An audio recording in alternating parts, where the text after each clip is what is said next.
Me fillimin e sezonit të ngrohjes, autoritetet paralajmërojnë rritje të ndjeshme të rrezikut nga zjarret në hapësirat e banimit dhe të punës.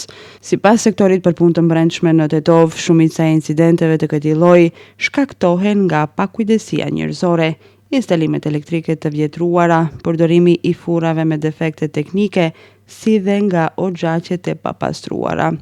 Sektori i punëve të brendshme në Tetov u bën apel qytetarëve që të tregojnë kujdes maksimal gjatë përdorimit të pajisjeve për ngrohje.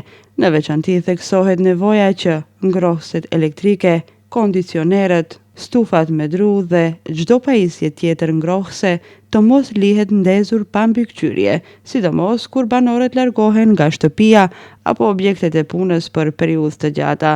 Mjafton një shkëndije e vogël për të shkaktuar zjarr me pasoja të rënda materiale dhe rrezik për jetë.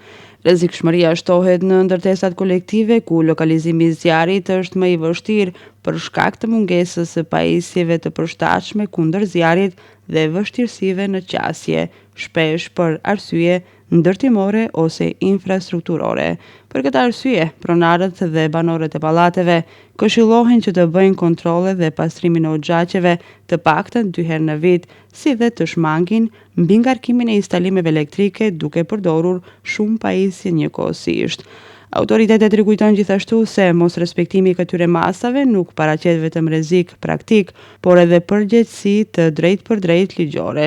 Sipas nenit 288 të Kodit Penal, shkaktimi i rrezikut të përgjithshëm konsiderohet vepër penale dhe ndëshkohet me burgim nga 6 muaj deri në 5 vite, ndërsa kur vepra kryhet nga pakujdesia, dënimi mund të jetë deri në 3 vjet burg. Në këtë drejtim, sektori i punëve të brendshme Tetov apelon fuqishëm që qytetarët të respektojnë udhëzimet e sigurisë dhe të ndërmarrin të gjitha masat parandaluese.